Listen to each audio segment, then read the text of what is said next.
Welcome to the Modern CPA Success Show, where we're 100% focused on helping accounting firms achieve success. If you're an accounting firm owner who wants to learn how to provide virtual CFO services, then this podcast is for you. Hello and welcome to today's podcast. I'm really excited about today's episode because we get to talk with some of the Summit employees. So one of the best things about working at Summit is we have great people. And so the reason we're doing today's podcast is because we know a lot of companies are moving to either a distributed or a remote model. And we wanted to talk a little bit more about ours. This has actually been a pretty requested podcast. People are always curious about how we make remote work and what it does for our people as well as the ownership in the team. So we decided today to bring on two of our employees that actually have pretty unique situations in terms of the way they work with Summit. And so we have Angie Douglas and Mikala Page here joining Jody and I as normal. So Angie, I'm going to start with you. You want to give us a little bit of background about your time with Summit and kind of how you kind of became the Summit mascot there for a while, as we called you when we went out and traveled. So if you want to go a little bit into your background, really appreciate that. So I have been with Summit for 4 years now. And when I started, my husband was working remote also, and we've always loved to travel. So we took this as the opportunity to move into a Sprinter van for a few years, which we put our little offices in there, spend way too much money on internet, and we hit the road. We quickly discovered that summer is not a fun time to be in the van, so we mixed up the van with month-long rentals. One July we spent in South Dakota. We rented out a church in the middle of nowhere that had been converted into a house. Wow. So, yeah, and mostly we were, in spring and summer, we'd be on the road and we'd do week-long stays at different campgrounds and different national parks. And then from there, we moved into a houseboat for 6 months because we could. And then from there, we lived on a travel trailer on our property in Ohio. And now we're currently living in Moab in a real house. So A real house. We've been here for 14 months, but next month we're moving back to the travel trailer in Ohio. So, Oh, you really? Wow. Yes, slightly concerned. Running water, unlimited power, a giant refrigerator. These are things I didn't realize I missed. Now you're used to them, right? Awesome. So we're definitely going to ask you a lot more questions about all three of those experiences for you. But before you kind of go down those paths, Mikala, you want to give us a little bit of your background with Summit and also kind of the moving around you've done? Yeah. So I started with Summit right out of college. So I've been here a little over 2.5 years. The first year, I didn't really travel that much besides like weekend trips. I did work remotely Belgium for a week, but that was really the extent of my traveling. You said Belgium? A Belgium for a week? Yep, in Belgium. Yeah.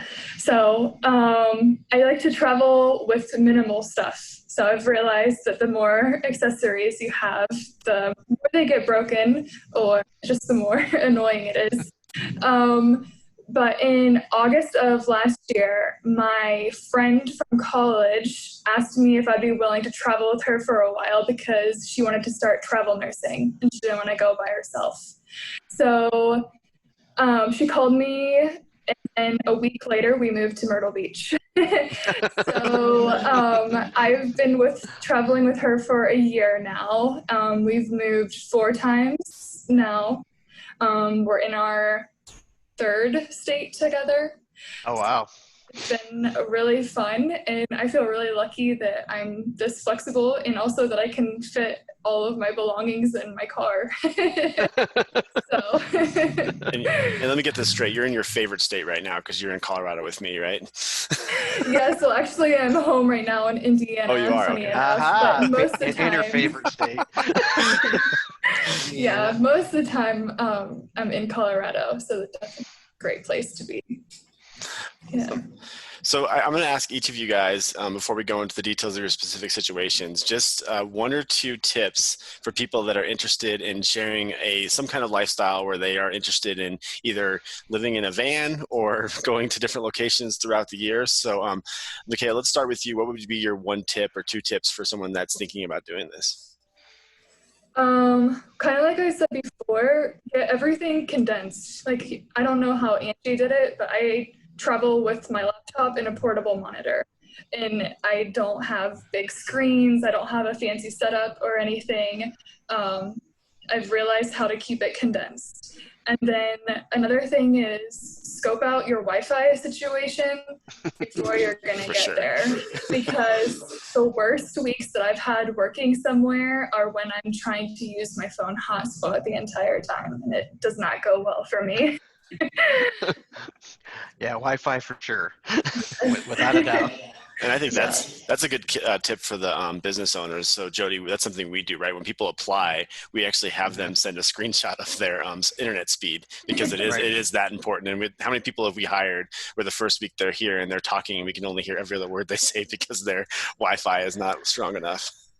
Yeah, because we went distributed back in 2013, so we've been doing it for seven, just almost 8 years, and that was a big thing, especially at first, because we had no idea. It was one of those things. It was a trial by error, and we found out that you're right. I mean, the best employee could be the worst employee if you can't communicate, and communication is key to working in a remote environment. And so that was super, super important. And that's when we started shortly after making that a requirement to take a picture of their internet speed. And it's amazing people think how fast their internet is, or in reality, it's not even fast enough to do a Zoom call with, maybe sharing data or whatever. And so it's important to, the internet speed is super, super important. So I can't imagine with what you guys go through. Yeah, trying to find a location, especially with Angie, if you're traveling in a van. I pay for 3 forms of internet. I spend more than $200 a month on internet because no one wants to hear that I don't have a connection if I'm out camping in the desert. That's right. 100%. Yeah, because nobody cares, right? I mean, nobody cares. No. And you end up getting annoyed with the person, even though it's not even their fault. It's like you're trying to have a normal conversation with someone, when they keep cutting out, you're like, oh man, I just want to hear what Angie's saying, and I can't. So you end up getting annoyed and you don't want to. And I know I can't go to North Dakota and Montana because the wireless networks there are not good enough. I learned that the hard way and spent a week in a hotel because we couldn't find any wireless. Oh, wow. That's, never the expenses go up quite quickly sometimes on the road trying to work. I'm just like, I'm going to save so much money. I don't. I don't. And I think the other thing too is you kind of have to try it out. Because I know when I first started at Summit, my internet speed was fine. But what the internet provider I had is they would just have like 2-minute lapses during the day where the internet would just stop, and like you'd be working on something and all of a sudden everything would freeze up. And so I had to end up changing internet providers. And that was back when we were actually on a network. So it was even worse because I kept getting disconnected from the network. I'm like, oh, how annoying. Now it's a little easier because we have this really cool router actually, and it flips to our backup internet within seconds if the primary goes out. That's cool. That's an idea. Yeah. I don't have that, unfortunately. For your 3 internets you pay for? Yeah, exactly. So Angie, what are a couple of your tips that you would recommend? Definitely researching the internet. It is something you don't expect, being at home and having really good access to it. And there's a lot of apps out there that help with coverage. So researching those before you decide to go somewhere, and don't try to switch locations mid-work week. Like, do it on Saturday. Give yourself time to get to work. So yeah, I think that's true even when you're looking to buy a home. A lot of times you don't think about it, but you go to and buy a really nice home, and then you realize it doesn't have internet. Or low speed internet. That's like one of the first things we tell people. If you're going to move, check the internet out before you move.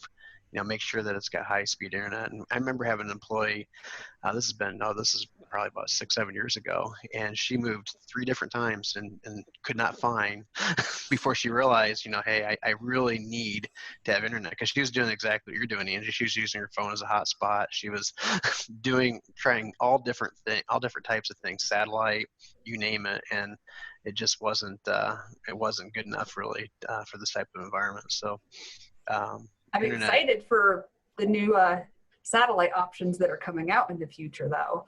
Yeah. we're They're like, not here yet. They're not here yet. We're like, oh, maybe keep we talking want to about get yeah, maybe we want to get a bigger van and hit the road again. There you go. So other than internet, Angie, any other tips that you've found to really help you especially I guess going back to like the nomad life when you were kind of bouncing around, like any tips at that point that really saved you from time to time? Like Mikala said, don't own things. Yeah. Also, don't get a dog. Yeah, pets would be kind of tough if you're driving around right around the country for sure. Great. So I'm gonna throw it back over to you, Mikala. So you talked a little bit about, you've lived in 3 locations in the last year. So talk a little bit about some of those transitions. And again, we talked about internet speed quite a bit, but finding a place to live and finding all that stuff. What are the other things that you think about? Obviously, people know how to move, but when you're doing it that frequently, any other things people need to think about if they plan on living that lifestyle? One other thing that I always try to figure out before I move somewhere is where in the house or apartment that I'm going to work. So normally I don't see a location until I get there. So I'm flipping through the Airbnb listing or whatever it happens to be. And I think, okay, could I set up there? Because the first place we moved was Myrtle Beach, and I ended up working at the dining room table for 3 months, which wasn't necessarily bad because my roommate was on night shift. So she wasn't really home during the day, but when she was home during the day, I'd have to mute myself if like the blender was on, or you don't think about that kind of stuff. Or sometimes I would work on our porch, and then if you hear cars going by all the time or a giant semi goes by. So the last few places I've been lucky and I actually have an extra bedroom that I can shut the door or block out all the noise somehow, or a little corner or a basement. So I have to keep that in mind too. Yeah, I think the door is hugely important. I mean, typically we tell people that you really need to have a door in order to work remotely. You can't do it on the kitchen table. You can't do it on the couch. You can't do it on, you can do it, but it's very difficult, very distracting, especially if you have kids or if you have a significant other that's there, mom or dad or whatever. It's really, really tough. Barking dog. The environment's tough, but the other thing is that quitting work, hey, when do I stop working? Sure. If you're on the kitchen table, it's just so easy at 8 o'clock at night to pop back on and start doing work, or even later, and that's not healthy either, right? So you want to make sure that that door, that when you can shut the door, you're done with work. Work's done. Now you're doing family stuff, and it limits the urge. I don't know what kind of psychological phenomena it is, but it definitely helps manage work-life balance, I think, a lot better having that door versus, like you said, a kitchen table or a couch, because that would be horrible. I'd be working all the time. I've heard of that, people having the desk all set up in their bedroom, and like I can't tell you how much I recommend that. It's like you roll over in the morning and it's 5 o'clock. And you're like, oh, I really should be working on that report for the client, and you're like, no, that's not going to work. So yeah, I've heard of that. That's craziness. So.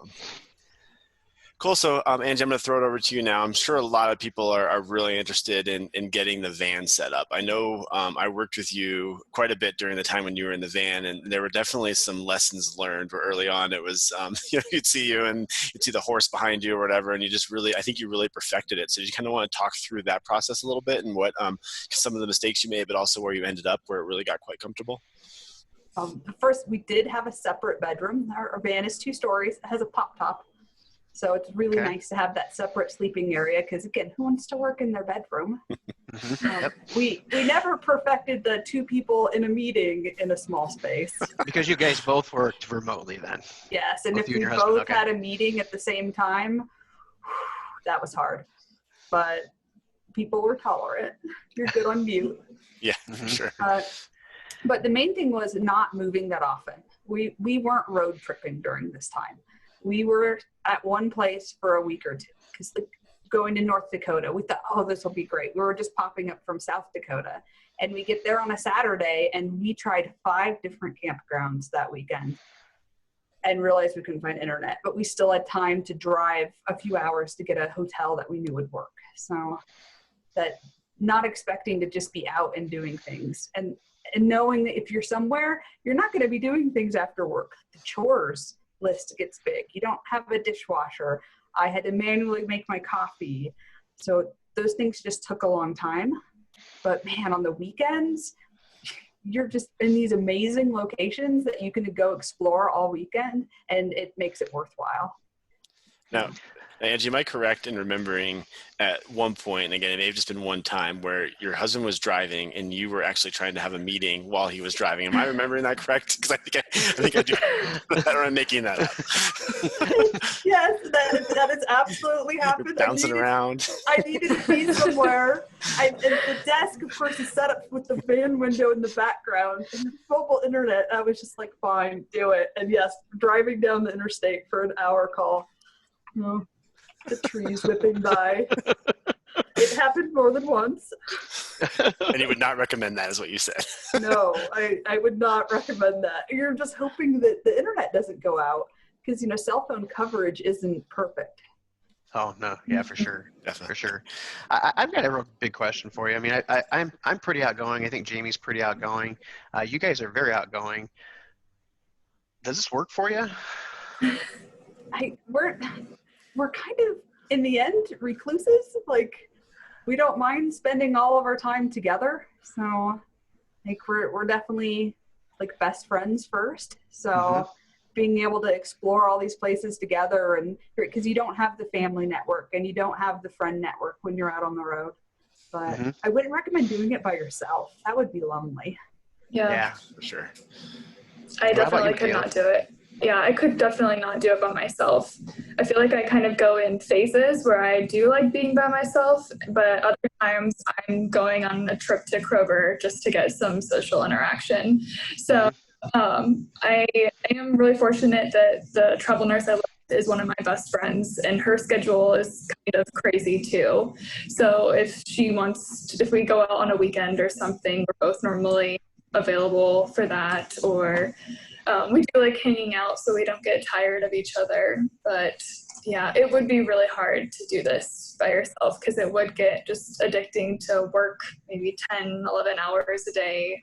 And then if you're by yourself on a weekend, it's hard to motivate yourself to go out and do something social by yourself. At least it would be for me. So when you're in that new city, how do you go about meeting people? I mean, obviously you have your roommate with you, but how else do you do it? A lot of the people that we meet end up being people she meets at work. Okay. With coronavirus, it has been kind of difficult to be social. So definitely haven't met very many people in Colorado, not as many, but when we were in Baltimore and in Myrtle Beach, a lot of the people were other nurses. So. Yeah, we talked about doing lunch when you're out here, and I'm too scared with coronavirus. I don't want to okay, I think we can go to restaurants now. So we need to definitely do lunch here in the next couple of weeks because it's on record now. So I'll just sit in my car and you can be pulled up right next to me and we'll just talk through our cars. We can do a Chick-fil-A drive-through lunch or something. How about you, Angie, in terms of meeting people? I know obviously you really are doing a lot of outdoor locations and doing a lot of outdoor stuff, but have you had any luck or tips in meeting people in locations you go to? I don't know that I've met anybody since we've hit the road. So, not that I've kept. Yeah. The nice thing, though, is that I can go to Seattle. I can go to Oregon for a week, a month, and visit my friends and visit my family and not have to take vacation to do it. So. Well, it wasn't in Seattle. Didn't you live on a houseboat for a little while? Yeah, we spent 6 months on the houseboat there, which was amazing. I actually didn't know if my husband got seasick. He'd never been on a boat before. And I signed a 6-month lease. Luckily, he actually found it quite soothing because it was a very rocky boat. Oh, really? Great. So any other tips for the boat? I mean, obviously, again, I want to make sure we cover all options here because we've covered driving down the street. We've covered the moving. What about the boat? Anything special that came out of that experience? The good thing is the boat didn't move. It was just docked in a marina. But dealing with a black water tank, that was our first experience. So that was interesting. There was only one explosion. Only one explosion? Yes. Yes. It gave a new meaning to a poop deck on a boat. Oh my word. Oh, wow. You don't need to show me pictures. I've got a question for you, kind of turning it back to the business side of things. How do your clients? I mean, what do they think when they know, or do they even know that you're traveling around, or do they ask questions? What's their take on things? Luckily, we work with a lot of really like young, cool clients, and so most of them knew, and they all thought it was really cool. It gave us a nice like opening. Where are you this week? Mm-hmm. How about you, Mikala? Yeah, I kind of feel like it was the same way. It was kind of a joke at one point. I was in a different location like for 3 weeks in a row, and one of my clients was like, "Where are you this week? Where are you this week?" And I just wanted to be like in a different bedroom of the same place just to keep it going for a little bit. But yeah, I think it's fun, and I think it also helps you it gives you something to talk about with the client besides work. And I found that that's so important just for even casual meetings that last a half hour, just touching base about, oh, I'm doing this. What are you doing? How are your grandkids? It gives you something to talk about besides how much money you have in the bank. So. Yeah, that's really cool. Yeah. So I did. No pushback from clients at all then, it doesn't sound like. I think the main thing is I think it did put more pressure on myself. The same with the internet. Like I can't have it go out because, I'm in a national park. Making sure I get all of my deliverables done on time for the client because they know I'm kind of out playing. So making sure that I'm servicing them 100% because once they know that, they're going to be less likely to give you any wiggle room. Yeah, that's a good point. Yeah, that's definitely true. Yeah. Because it's easy to blame. It's like, oh, she didn't get it because she's traveling, or she was out hiking. She wasn't. Exactly. She's not working. She's on the road. Yeah. Especially once they start following my Instagram. I think that's a really good point. I was just going to say that it's not a vacation. Like you think about when you're traveling, you're like, oh, I get to do all this stuff, and people even ask me now, like, oh, what have you done? And I've been working. Like I'm in a place, but it's the same stuff in a different location. I'm still working, I'm still studying, I'm still doing all of the stuff. It's just a different background. So I think it's basically the weekend, right? The weekend you've got, that's your weekend having fun. Yeah. That's a great point. So my kids used to be in a year-round school. So we used to go to Arizona every January for like a month. And so I'd work out of Arizona for a month. And for the first couple times I did it, especially the first couple of days, like, you're there with family and like, oh, let's go hiking today. I'm like, well, no, I have these 3 calls and I'm working from this time. And like every day they thought I was there on vacation. I'm like, no, I'm here for a month. Like I'm going to be working. It's not like a vacation. And so it's definitely unique when you have a family because, similar to what you dealt with, like I was in a hot bedroom in one house we stayed in and I was there all day and then like I'd come out at like 4 or 5 and then I'd hang out with the kids and do all the fun stuff, but you still have to make sure you're working when you do those type of take advantage of that lifestyle for sure. So yeah, I remember working when we were just starting out, how I'd go to a baseball game and I would be in the stands and I'd have my computer up and I'd be on video and I'd be going through a meeting with a client while watching a baseball game, or finding a corner in a hockey rink that actually had internet. That was kind of difficult sometimes, but just doing the exact same thing during the intermission, pop out and have a quick 30-minute call with a client. That was a common thing as we're really kind of working through how to work distributed, and clients loved it. I mean, like kind of adding to what you both had said, they thought it was interesting. How's the game going? How that was like they just wanted to be part of your experience, which was really cool. As long as you're prepared, right? Like if you were sitting there like not understanding the numbers and looking really confused the whole time, they wouldn't have thought it was that cool. But the fact that you prepared for it and then you jumped in, because I've done the same thing at coaching my son as well. Like where I've had to, okay, I'm going to jump off for an hour while I'm at this basketball tournament and answer some phone calls but again, they think it's cool as long as you're sitting there like really interacting with them and not like looking disorganized. So right, go back to that point. For sure. You definitely have to be on your A game. So any other equipment tips? I think, one that I'd like to throw out there is kind of the headsets. I think that, and Mikala mentioned earlier about like the blender in the room and like having your mute button nearby is really important, but any other like of those type of tips in terms of equipment other than like the side monitor, but any other things we haven't talked about when it comes to equipment? Like I said, my router is really important. That's something I'm jotting down for sure. Yeah, the router. Yeah, I could use a router for sure. That's a great idea.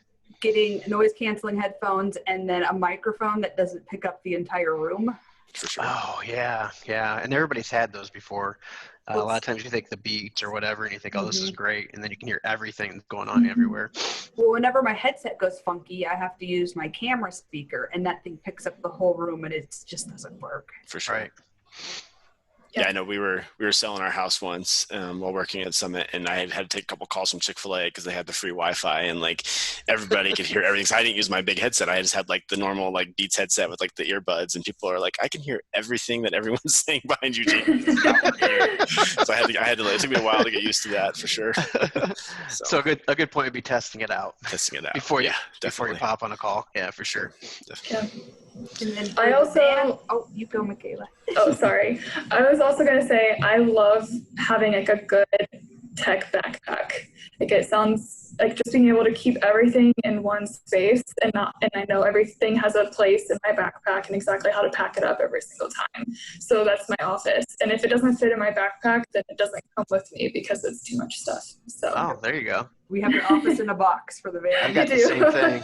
I've got the same thing. My tech backpack, exactly the same thing.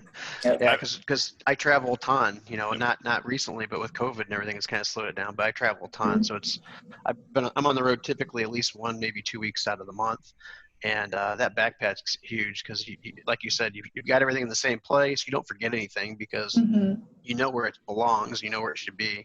And going from hotel to hotel, or in your case, Airbnb, or in moving van or whatever you have there. It's important to have all that together so that you don't misplace things. Because the worst thing is popping into a new location, not knowing your surroundings, and then you forgot your headset at the last one, or or the cord, your power cord into the wall, that type of thing. The quality is super important too, because I don't travel nearly as much as Jody, but I travel quite a bit. And I remember the first backpack I had, it lasted like 4 trips before the seams started bursting, and like you could see the laptop sticking out of one corner of it. I'm like, I guess I should have upgraded backpack on that one. So I think I gave you that one actually. Mine did the same thing. I didn't want to say it, but yeah, you did. Yeah, mine did the same thing. Exact same issue. I went through like 3 backpacks within a year. It was like not good. Definitely. And then for van life specifically, beyond the internet, the power consumption was a very interesting thing because we were on solar, and it's shocking the difference in monitors and what power they draw. So, because I was using a little mini PC with 2 full-size screens because I can't do laptop, it's so little. Gotcha. That makes sense. That's something you wouldn't think of. Yeah, for sure. I wouldn't have thought of that at all. Yeah. That's a great tip for sure. Cool. So we are almost at time here. So I want to give Angie, Mikala, just the floor one last time. Any final thoughts or things that people should know? Because I'm sure there's a lot of people listening to this today like, oh, that sounds cool. But I want to make sure that they've thought of everything. So any final thoughts for them? Definitely research before you go out. Read about people that not bloggers. Bloggers don't count on van life. They're not working, 8 hours a day and having client meetings. So find people that are like really working on the road and see what they're doing, because it's not all roses and sunshine. It's fun, but it's a lot of work. That's why I've been in a house for a year. Taking a break from the traveling. Awesome. Mikala?